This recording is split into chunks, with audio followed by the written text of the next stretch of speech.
Hola, ¿qué tal? Leandro por acá. Continuando con nuestro análisis, hablaremos ahora de conceptos de recurso y generación.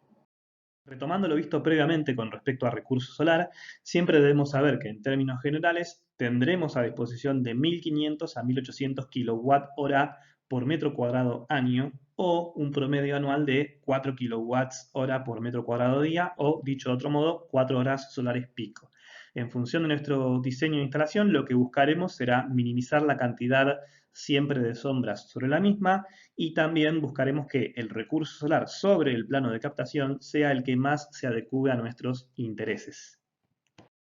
Para dimensionar, al igual que siempre, será clave acceder a datos de recurso solar que, como hemos visto, podremos hacerlo a partir de diferentes fuentes, como el sitio web de la NASA, que es gratuito, o, por ejemplo, en el caso de la Argentina, la guía del recurso solar de la Subsecretaría de Eficiencia Energética y Energías Renovables.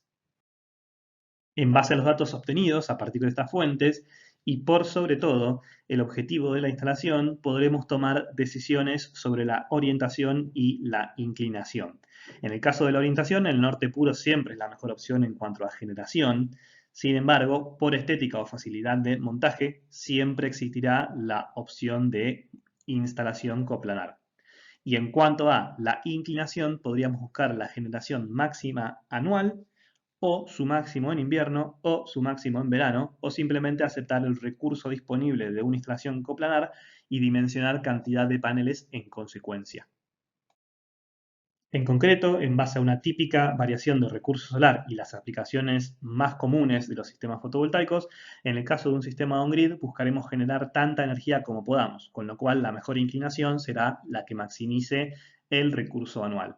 Por otro lado, en el caso de un sistema off-grid, si bien está aislado de la red, como típicamente se tiene un grupo electrógeno para complementar los momentos de falta de energía, en este caso el objetivo será maximizar el ahorro que a su vez nos llevará a minimizar la cantidad de combustible consumido por el grupo, lo cual nuevamente nos hace pensar en que la mejor inclinación para la instalación será la que haga máximo el recurso solar disponible. ¿En qué caso entonces podríamos inclinarnos según la peor condición, por ejemplo maximizando el invierno? Bueno, en una aplicación en la cual la energía solar sea la única fuente de energía disponible, como por ejemplo la de una luminaria solar de encendido automático nocturno, donde la demanda de energía sea máxima en invierno y el recurso solar sea mínimo. En estas circunstancias buscaremos optimizar según la peor condición o dimensionar, dicho de otro modo, en base a el invierno. Abordando ahora cálculo de generación, como hemos visto previamente, deberemos contemplar que toda la energía solar recibida por el panel nunca será 100% convertida en electricidad y que inclusive no toda esa electricidad la tendremos nosotros a disposición debido a diversas pérdidas eléctricas en la instalación fotovoltaica. Se define de esta manera el ratio de performance o razón de performance o eficiencia de instalación como la producción de energía real en relación a la energía que sería posible de ser producida en situaciones de condiciones estándar. La diferencia entre ambas cantidades va a estar representando pérdidas energéticas, algunas evitables y otras que no tanto.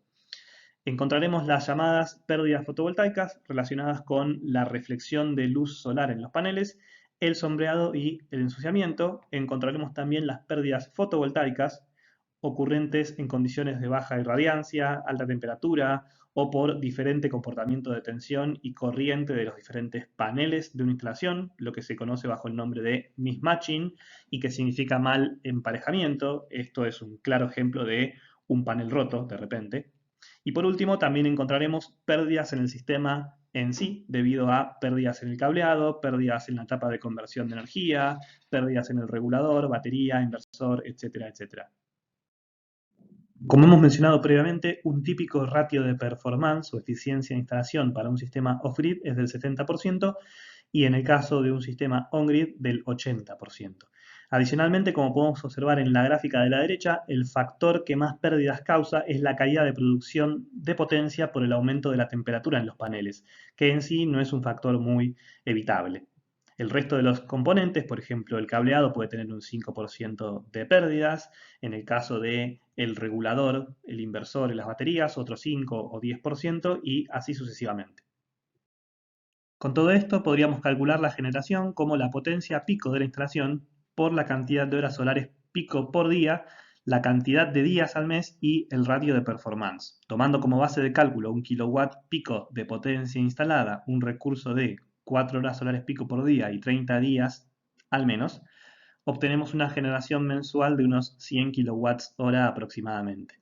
¿Es variable esta cantidad? Sí, por supuesto. No solo porque varía el recurso solar, sino también porque va a variar el ratio de performance en función de la temperatura ambiente, la irradiancia, la posición del sol y el comportamiento de cada componente de la instalación ante diferentes temperaturas y diferentes potencias eléctricas circulantes.